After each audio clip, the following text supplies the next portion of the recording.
किन सबबनि जे करे कुछ परेशानियूं आफ़तूं अचनि थी पियूं। ज़िले जी टोपोग्राफी, ज़िले जी ओवरऑल डायनामिक्स, ग्रेडियंट्स, चरन परन जेके बि आहिनि उन जे बाबति आगाही ॾियणु, मसइला जेके मौजूदु आहिनि उन्हनि खे हाईलाइट करणु, उन्हनि जो हल कढणु। सरकारी अमलदार मौजूदु आहिनि सीनियर, कुछ सिविल सोसाइटी जा दोस्त मौजूदु आहिनि, कुछ ॻोठाणा मौजूदु आहिनि या उनजा नुमाइंदा मौजूदु आहिनि, ॿिया बि भाउर भेनरूं दोस्त जेके आहियो। हिन में हिकिड़ो पार्टिसिपेटरी हिकिड़ो असांजो जेको सेशन आहे जंहिंमें अवां पंहिंजा पंहिंजा इनपुट्स ॾींदा। सिचुएशन कहिड़ी आहे, छा आहे सांगड़ सां हींअर वेल, उहो बि तव्हांखे ॿुधाइणो आहे, तव्हांखे ख़बर बि आहे, पर उनजो हल कढण जे लाइ असांखे जेको आहे हिते गॾु थियणो आहे ऐं अॻिते हलणो आहे। फ्यूचर स्ट्रेटजीज़ जेके असांजूं ज़िले जूं आहिनि, how to combat, how to face the are preparedness about the disasters. या थोरी आवाज़ु घटि कजो हुनजो। हिन कुझु प्रेज़ेंटेशन्स बि आहिनि, उहे मुख़्तलिफ़ NGOs ऐं ऑफिसर्स ऐं कंसर्न स्टेक होल्डर्स जेके असांजा आहिनि उहे अव्हांखे ॿुधाईंदा। त डिस्ट्रिक्ट सांगड़ असांजो बुनियादी तौर ते तमामु वॾो ज़रख़ेज़ इलाइक़ो आहे, जंहिंजो हिकिड़ो वॾो पोर्शन जेको आहे एरिड ज़ोन में अचे थो, जिते ड्राउट कंडीशन्स थर आहे, जीअं अछड़ो थर था जंहिंखे चऊं था। ॿियो पोर्शन जेको आहे मुकमल फर्टाइल आहे, ज़रख़ेज़ आहे, पाणी आहे, नहरूं आहिनि, वॾो नेटवर्क आहे हुनजो। इंडस्ट्री बि आहे, जेको एग्रो बेस्ड इंडस्ट्री असां वटि आहे। पाकिस्तान जी शायदि वॾे में वॾी कॉटन प्रोड्यूसिंग असां वटि जेके ज़ोन आहे असांजो, उहे आर अलहमदिल्ला असां उन में ख़ुशनसीब सम्झूं था त ज़िले सांगड़ जे अंदरि वास्ट पोटेंशियल्स आहिनि। ऑयल एंड गैस जा बहितरीनु रिज़र्व्स जी प्रोडक्शन थी रही आहे हिते। उनखां अलावा ॿियो बि नेटवर्क आहे, कुझु ॿियूं इंडस्ट्रीज़ बि असां वटि आहिनि जेके हिन मुल्क जी इकनॉमी खे बूस्ट ॾियण लाइ काफ़ी आहिनि। पर कुझु जाइनि ते असां डिज़ास्टर प्रोन थी विया आहियूं, नेचुरल कैलेमिटीज़ अचनि थियूं पियूं जेके अदरवाइज़ त एतिरियूं घणी सम्झ में नथियूं अचनि त की ख़ुदा न ख़ास्ता हूंदियूं, पर जॾहिं नॉर्मल रेनफॉल बि थिए थी असां वटि त पोइ असां परेशान था थी वञूं पिया। असां वटि को अहिड़ो कंप्रिहेंसिव प्लान कोन्हे हुनखे एड्रेस करण लाइ, मिटिगेट करण लाइ। माण्हू सख़्तु तकलीफ़ अचनि था पिया, कम्युनिकेशन जो वॾो हिकिड़ो ब्रेक डाउन थी थो वञे पियो, या उनखां अलावा असां वटि रिसोर्सिस जा असां वटि जेके आहिनि काफ़ी वसीला जेके कट ऑफ था थी वञनि पिया, घटिजी महदूद था थी वञनि पिया। फूड इनसिक्योरिटी जो इशू डेवलप थिए थो, हेल्थ हज़र्ड्स थियनि था इलाही सारा, शेल्टरलेस माण्हू खोड़ सारा थियनि था, मास माइग्रेशन थी वञे पई हिते असां वटि। असां वटि को दरिया कोन्हे जो दरिया ॿुॾे थो हिते असां वटि। केनाल नेटवर्क आहे तक़रीबन माशाल्लाह 4 या 5 वॾियूं केनाल, रोड़ी केनाल थी वञे, नारा केनाल थी वञे पई, जमड़ो मिठड़ो केनाल, कुझु इन ट्राइब्यूटरीज़ आहिनि, पोइ वरी ड्रेन्स आहिनि LBD जो असां वटि, सब ड्रेन्स LBD जो असां वटि हलनि थियूं। पर हाणे ॻाल्हि आहे त माण्हू वीचारा जेके आहिनि असांजा ज़िले जा मारोड़ा माण्हू, मिसकीन माण्हू, भला माण्हू, सभई महिनती माण्हू, जंहिंजो सॼो दारो मदार एग्रीकल्चर ते आहे। असांजी इंडस्ट्री बि एग्रोरेन आहे, एग्रो बेस्ड इंडस्ट्री या उनजी बाय प्रोडक्ट्स हितां अचनि थी पियूं। पर जॾहिं उहे तकलीफ़ में माण्हू चवनि था त तव्हांजो ओवरऑल जेको इंफ्रास्ट्रक्चर आहे उहो हिकिड़ो डोल्डर में अची थो वञे पियो, त ख़तरे में अची थो वञे पियो, सॼो हिकिड़ो ब्रेक थो अचे। असां पोइ वञी ॻोल्हियूं था भई असांखे रिलीफ ॾियनि माण्हुनि खे, जीअं तकलीफ़ थी अचे। Relief is not a permanent solution. पहिरियों त ॾियो उनखे रेस्क्यू ॾियो या अहिड़ा मीन्स कढूं जो उनखे तकलीफ़ खे फेस ई न करिणो पए। बुनियादी असांजा जेके आहिनि क्वेश्चन असांजी क्रेडिबिलिटी ते जेके ऑफिसर्स आहिनि, सरकारी कारंदा आहिनि या कुझु ॿियूं ॿिया स्टेक होल्डर असांजा मौजूदु आहिनि हिते, उनजी परफॉर्मेंस छा आहे, उहे छा कनि था पिया, उन्हनि खे कहिड़ो रोल प्ले करणु खपे, वेदर के इन प्रिपेयर्डनेस जो असां हिसो बि आहियूं कोन्हे, असां वटि को कंप्रिहेंसिव प्लान बि आहे त ख़ुदा न ख़ास्ता काड़ी शइ थिए थी। ज़ाती तौर ते त असां चलो ठीकु आहे यार, बिल्कुलु सही आहियूं, बिल्कुलु अफ़सोस थो थिए पियो यार, न थियणु घुरिजे।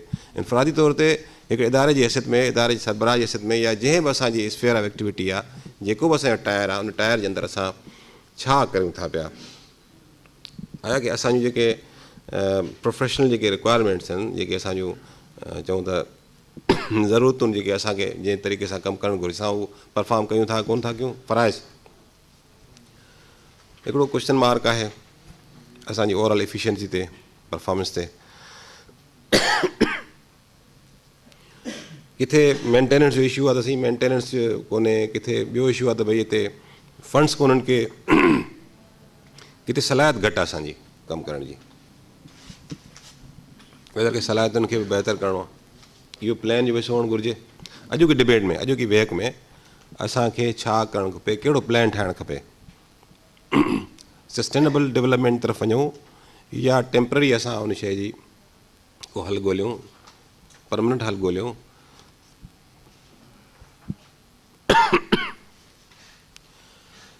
त जनरली इहो हिकिड़ो पंहिंजो अलमियो आहे त काफ़ी अरसे खां जॾहिं सांगड़ में 2011 में 2011 के अंदर रेनफॉल आए थे, कोई ओवर फ्लड तो नहीं था, रेनफॉल था, इतना डिजास्टर्स था कि सांगड़ शहर मैरून हो गया, काफ़ी इलाके पानी के अंदर आ गए। We did have any plan कि उसको हम कैसे संभालें, क्या करें। तो अल्टीमेटली काफ़ी माइग्रेशन हुई थी, लोगों की प्रॉपर्टियाँ नुकसान में चली गई, घर नुकसान में चले गए, माल मवेशी मर गया, इधर उधर हो गए। स्टिल हमें जो इसकी जो है अभी तक उसकी वो कॉन्सिक्वेंसेस को हमने फेस करना पड़ रहा है। स्कूल बिल्डिंग्स हमारी बहुत सी डैमेज हो गई, परमानेंट डैमेज, स्कूल वो क्लोज हो गए। कुछ स्कूल चल रहे हैं जो शेल्टरलेस स्कूल चल रहे हैं, कुछ स्कूल जो हमारे मेकशिफ्ट अरेंजमेंट करके हमने कुछ शिफ्टों के अंदर डाल दिए, या कुछ और सरकारी इमारतें या गांव या रास्ते हमारे थोड़ा सा पीछे, वो सब के सब जो है बहुत बड़ी रिपेयर इनोवेशन की तरफ जाना चाहते हैं, लेकिन इतना इंफ्रास्ट्रक्चर में हमारे पास डेवलपमेंट का फंड नहीं है। जो प्रायोरिटी है हमारी एनुअल डेवलपमेंट प्रोग्राम की, वो थोड़ी सी हटके हैं इससे कि जी हम क्या प्रायोरिटाइज करने जा रहे हैं। एक विजन होना चाहिए चीज़ों को संभालने का। स्टीरियोटाइप अगर थिंकिंग चलेगी कि जी इसको हमने इस तरीके से चलना है, तो वो स्टीरियोटाइप थिंकिंग जो है वो ऑलमोस्ट मुझे नहीं लगता कि वो इतना अच्छा डिलीवर कर सकेगी। बीइंग डिप्टी कमिश्नर मेरी रिस्पॉन्सिबिलिटी भी है कि तमाम स्टेक होल्डर, डिपार्टमेंट, महकमों, जो भी लोग हैं उन सबको साथ लेके चलें। जो भी रिसोर्सेज आ रहे हैं डिस्ट्रिक्ट के अंदर, वो रिसोर्सेज की कम अज़ कम एक अंडरस्टैंडिंग होनी चाहिए कि वो रिसोर्सेज कम अज़ कम ज़ाया ना हो या ओवरलैपिंग की तरफ ना चले जाएँ, क्योंकि रिसोर्सेज को हमने एक अंडरस्टैंड करना पड़ेगा कि इसको कहाँ यूटिलाइज करना है।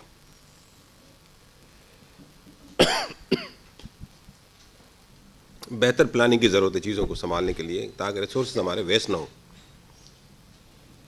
बजट्स, एनुअल बजट्स का जो हिस्सा होता है उसके अंदर हम देखते हैं कुछ चीज़ों में कमी कर दी जाती है, कुछ चीज़ों में अननेसेसरी इजाफा कर दिया जाता है। तो इससे ये होता है कि आपकी ओवरऑल सर्विसेज मुतासर होती हैं कि आपको या तो जहाँ ज़रूरत है वहाँ के लिए आपके पास हेड वाइज पैसे नहीं हैं, या जहाँ ज़रूरत नहीं है वहाँ पैसे आ गए। तो इससे क्या होता है कि इर्रेशनल बजटिंग की वजह से आप ओवरऑल आपकी जो एनुअल डेवलपमेंट प्लान का जो हिस्सा है, जो भी चीज़ें आपकी, वो उस वक्त आपकी लोगों के फ़ायदे के लिए नहीं होती, बहुत ही कम होती हैं। पब्लिक कंप्लेंट्स होती है बहुत सारी, लेकिन इदारे उनकी कैपेसिटी वो नहीं होती उसको एड्रेस कर सकें। तो पब्लिक कंप्लेंट्स को भी हमने एड्रेस करना है, ताकि ये जो इकोनॉमी है, यहाँ के जो लोग हैं ज़्यादा सफ़र ना करें। क्लाइमेटिकल चेंजेस भी आती हैं, कुछ हमारी एंड पे जो है जो चीज़ें हमने बनाई हुई हैं उसकी वजह से कुछ कॉन्सिक्वेंसेस जो आ रहे हैं वो ज़्यादा हैज़र्डस बनते जा रहे हैं, not for the public good. अभी दोबारा इसकी मैं समझता हूँ कि स्टडी होनी चाहिए या उसकी फिजिबिलिटी रिवाइज करनी चाहिए, या हमने किसी कैपेसिटी बिल्ड करनी चाहिए कि जी हमें वो उस तरीके उसकी सलाहियत बेहतर करें ताकि वो बेहतर परफॉर्म कर सके। जो स्ट्रक्चर हमने बनाए हुए हैं, जो इदारे हमने बनाए हुए हैं, जो चीज़ें हमने बनाए, वो लोगों के फ़ायदे के लिए हो, ना लोगों के नुकसान के लिए। हम अभी आ रहे हैं चोटियारियों डैम की तरफ आ रहे हैं, उसमें कुछ अफसरान भी हैं जो अपने बताएंगे, या कुछ और प्रेजेंटेशन भी मेरे ख्याल में इस प्रोग्राम का हिस्सा है, वो भी आपके देखने के लिए, आपके अंडरस्टैंडिंग के लिए है। डैम बना था, क्यों बना था, उसकी क्या ज़रूरत थी उस वक्त, टेक्निकली मेरे दोस्त बैठे हैं मुझसे ज़्यादा जानते हैं, बेहतर तरीके से वो बताएंगे। आप आएँ, वेलकम। और इसका अभी इसके जो नुकसानात अब हो रहे हैं इस ओवरऑल इलाके में, तो हमारी सैकड़ों एकड़ अराजी जो है वो पानी के अंदर आ गई है। अगर आप देखें कि वो परमानेंट वो डैमेज की तरफ जा रहा है। अगर पानी वाटर लॉगिंग की जो कंडीशन अगर इस तरह रही तो यकीनन न सिर्फ इंसान पर, जो भी उस एरिया में चरंद परंद जो भी है वो उसकी ज़िंदगी ख़तरे में आएगी। आप अगर माल मवेशियों का हाल देखें तो मैं समझता हूँ कि थर के माल मवेशी ज़्यादा उनसे बेहतर सेहतमंद नज़र आते हैं मुझे बनस्पत सांगड़ के जो विसिनिटी के एरिया, खिपरो, सिंजोरो, सांगड़ जो इलाका हमारे सॉरी स्टेट है बड़ी। हमें पता नहीं है कि हमारे मवेशी कितने हैं डिस्ट्रिक्ट के अंदर।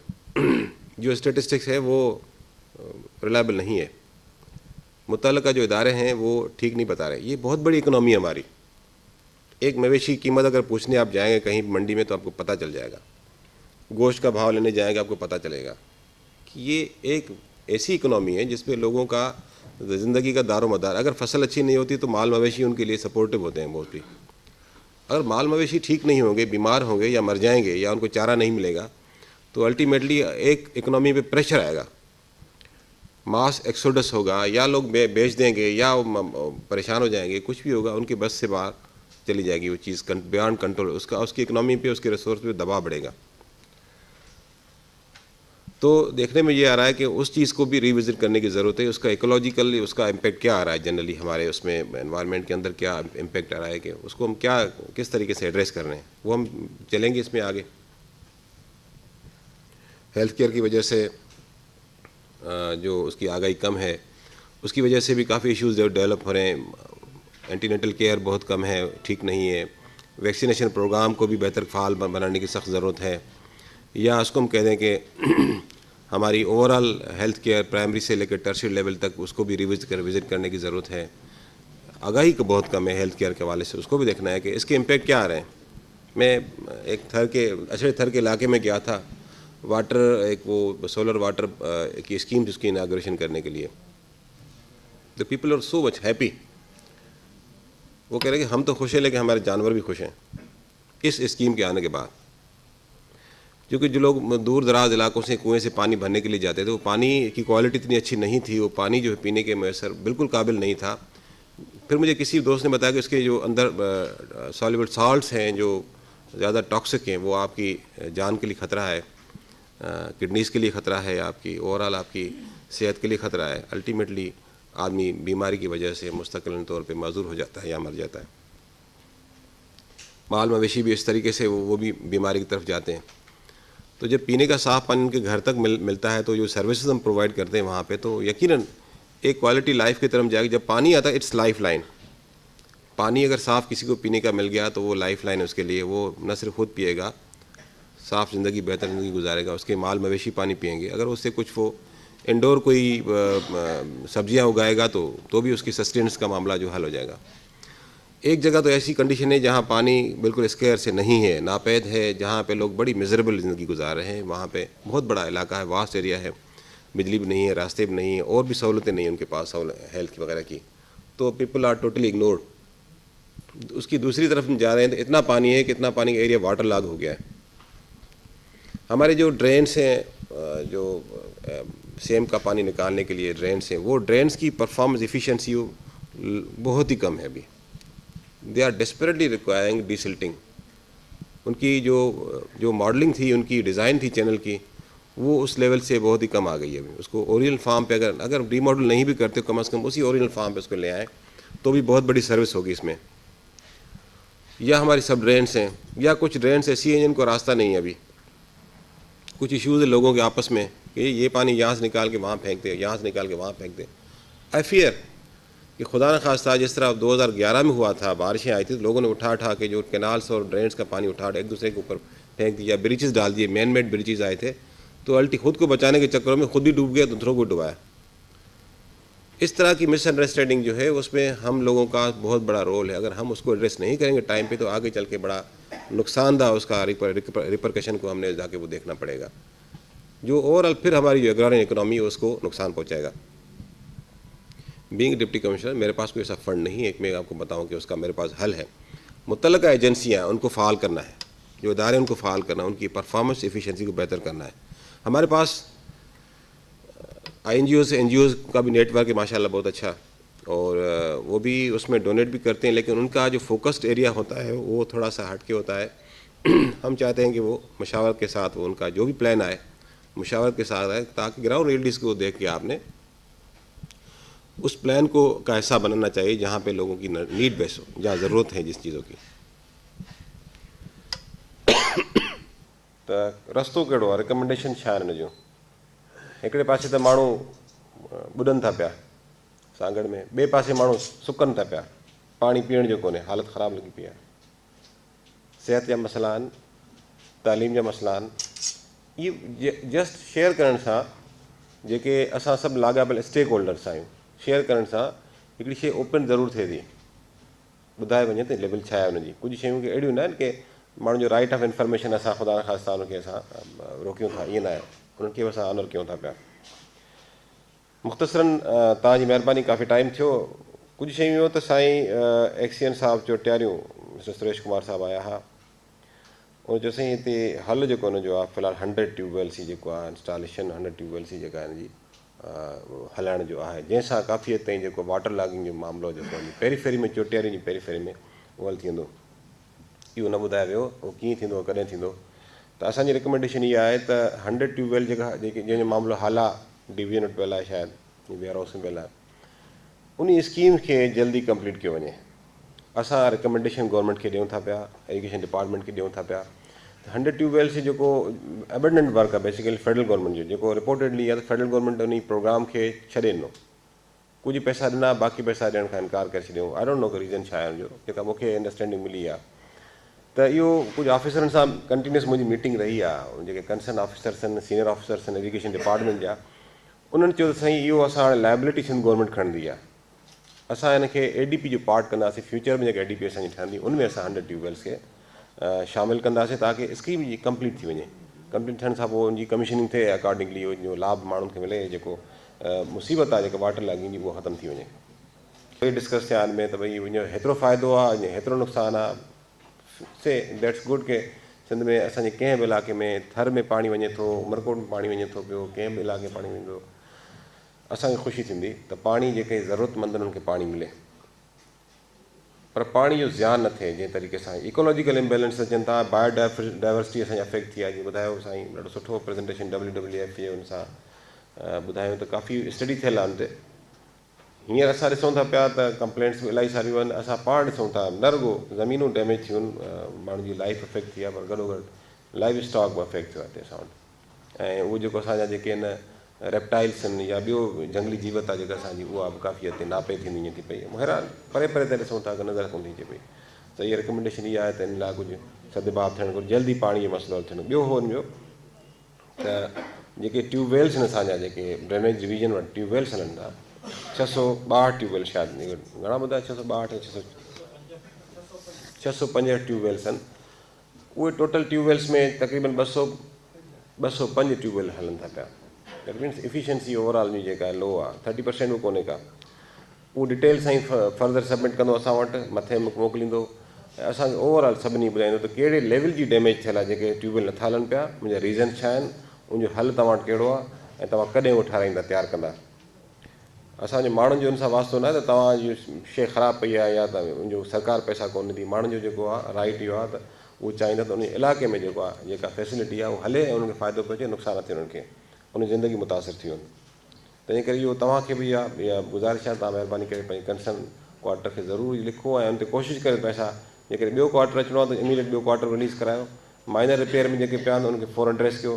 थेफ्ट ऐं ॿियूं शयूं जेके आहिनि पुलिस खे रिक्वेस्ट कंदासीं त कोशिशि कयो त थेफ्ट जेके थिया आहिनि ट्यूबवेल जा जेके ट्रांसफार्मर्स आहिनि या तारूं आहिनि, उन्हनि थीव्स खे बि पकड़ियो ऐं उन्हनि जेको आहे उनजी रिकवरी बि करायो, जेका शइ गुम थी वई आहे असांजी। तंहिं करे तव्हां वेठा आहियो, तव्हां नोट कयो, असां रिकमेंडेशन राइटिंग में गवर्नमेंट खे मोकिलींदा, SSP साहिब खे ऐं IG साहिब मोकिलींदासीं त इन जी थेफ्ट खे रोकायो वञे।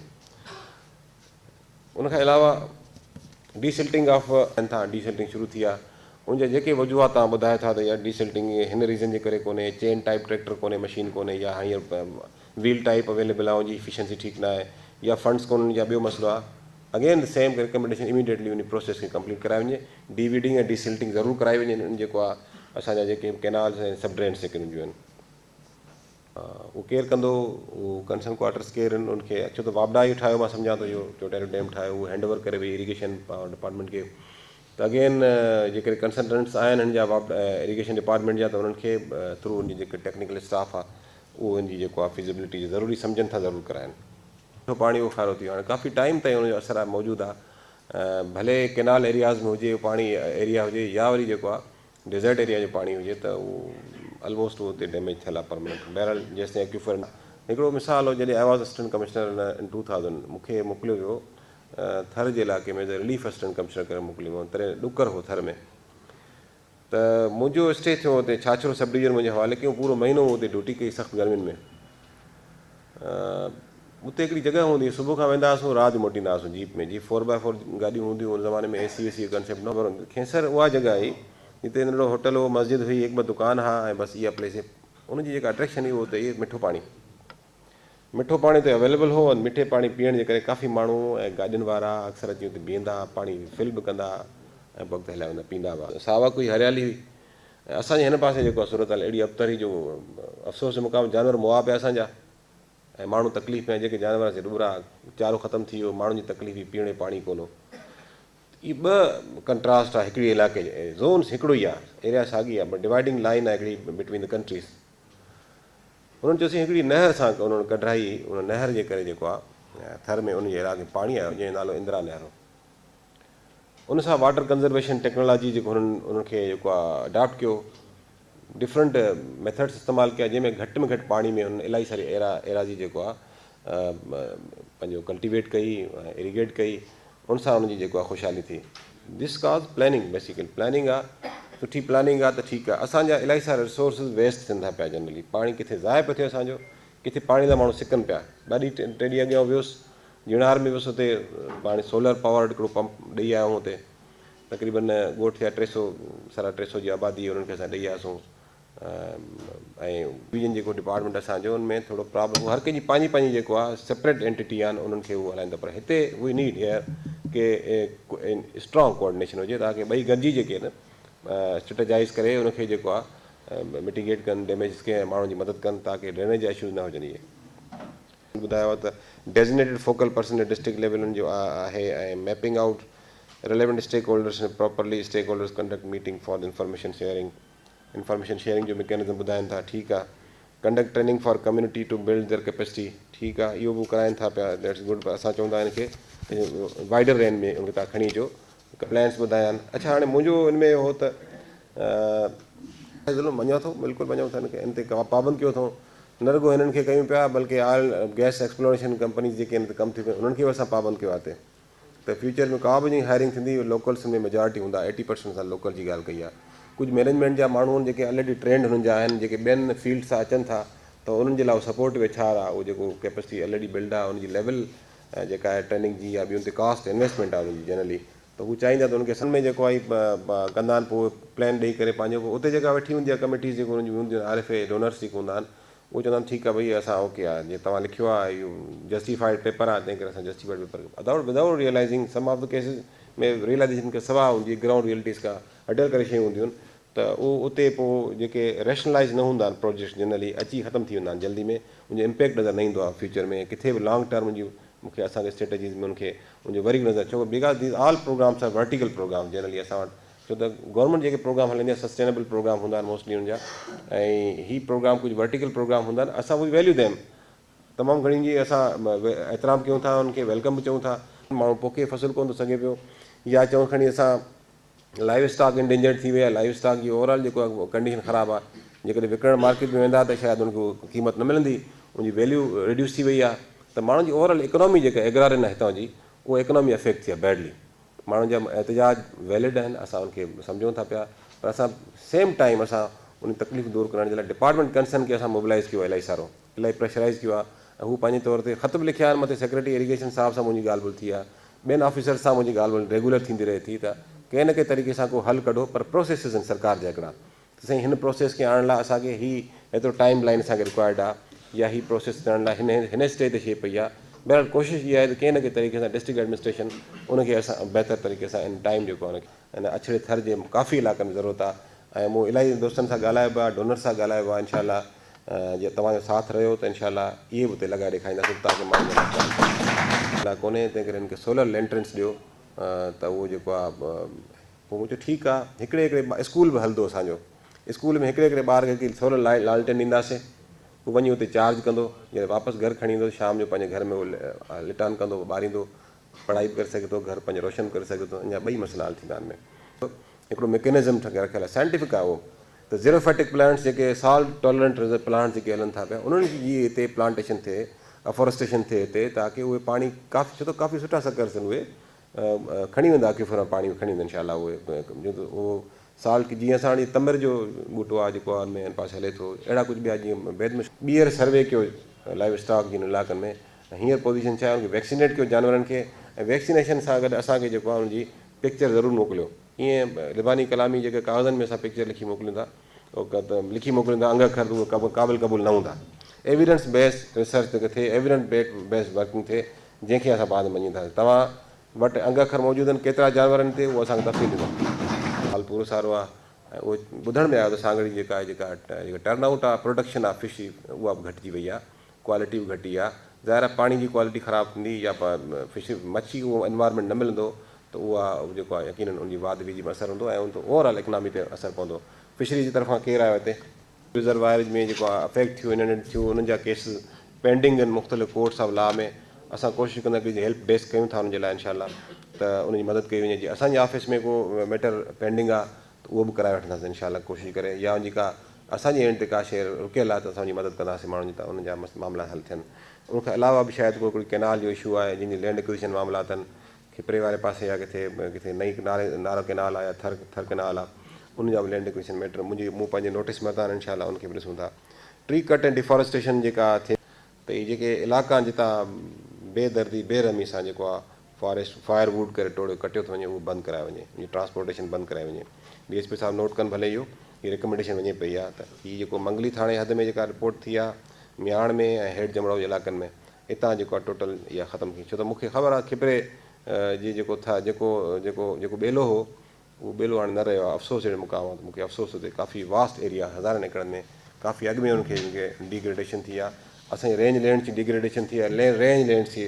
छो त आउं कल्ह ॾिसी आयो आहियां, उते बि दांह हुई माण्हुनि जी त उते रेंजिस खे तबाह कयो, नंढा जेका ॿूटा श्रब्स जेके असांजा बचिया आहिनि, वण त कोन बचिया आहिनि, उनजी वाढी जारी आहे, जंहिंमें असांजी झंगली जीव जी बि उते पालना थिए थी, उन लाइ जाइ थिए थी।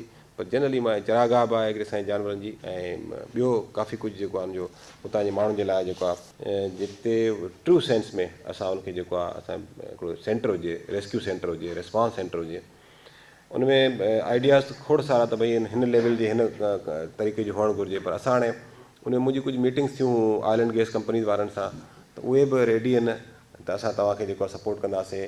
रेड क्रिसेंट सोसाइटी वारनि जी जेके हेड कंट्री हेड आयो, उन सां मुलाक़ात थी, ही इज़ आल्सो एग्रीइंग कि ठीकु आहे तव्हां असांखे स्पेस ॾियो, असां तव्हांखे जेको उहो रेस्क्यू रिस्पॉन्स सेंटर ठाहे ॾियूं था पिया। त इहा बि रिकमेंडेशन आहे त इनशाला असां उन ते कमु कंदासीं। पर हाणे जीअं मूं सवेर चयो त सिर्फ़ु शहदादपुर ताईं असां वटि सिविल डिफेंस चेंज करे वई आहे, जंहिंजो एक्टिवली असां को वधीक को असांजो रोल कोन था ॾिसूं, मां सवाइ मुहर्रम में या ॿियनि मामलात में ॿियो उहे ॾींहं अचनि था रिलीजियस या रबियल लेवल में हिकु या अदरवाइज़। त फर्दर जेको आहे उनजो जेको साइंटिफिक जेका उनजी रिक्वायरमेंट आहे उहा मीट कोन थी थिए पई, त उनखे कमु था कनि, के सोशल वेलफेयर में कमु था कनि, के ॿिए कमु एजुकेशन में कमु था कनि, लाइक वाइज़ के डिज़ास्टर ते कमु कनि था। त सभिनी खे असां इकठो कंदासीं हाणे त इनशाला वेही करे। हीअ मुंहिंजी मीटिंग घणो करे शेड्यूल्ड आहे, मां सम्झा त हिन ट्यूज़डे ते, त ऑल NGOs ॿिया लाइन डिपार्टमेंट्स जेके हिन सां रिलेटेड उन सभई वेही कंसेंसस कयूं हिकिड़ो असां, त असां उनजी जेके रिसोर्सिस आहिनि उनखे इंटीग्रेट करे कंहिं बहितर तरीक़े सां असां उनखे यूटिलाइज़ कयूं ताकी उनजो डायरेक्शन बहितर थिए, उनजो इम्पैक्ट बि जेको आहे लास्ट ॿिनि जॻहियुनि ते। अॻु में त सांगड़ में ठाहींदासीं, पोइ सांगड़ में जेको आहे जॻह जो मसइलो, जॻह ॾिनीसीं अहिड़ी त उहा जॻह जेका उन्हनि क़बूल न कई, पोइ प्रोग्राम शेल आउट थी वियो। वरी हिनखे अलाइव कयो आहे कि असां उहो हिकिड़ो टंडो आदम में रखंदासीं कोशिशि करे, या शहदादपुर में वेझे एरिया में, ॿियो असां रखंदासीं हुन पासे टुवर्ड्स खिपरो। त जेकॾहिं इन केस ख़ुदा न ख़ासिता इलाही रेनफॉल थी थिए या फ्लड लाइक कंडीशन डेवलप थी थिए, त त ॿिनि पासनि खां असांजी सप्लाई लाइन जेका रिस्टोर्ड हुजे त ॿिनी पासनि हुन पासे खां को ट्रांसपोर्टेशन इशू न हुजे ऐं हिन पासे खां ट्रांसपोर्टेशन इशू न हुजे।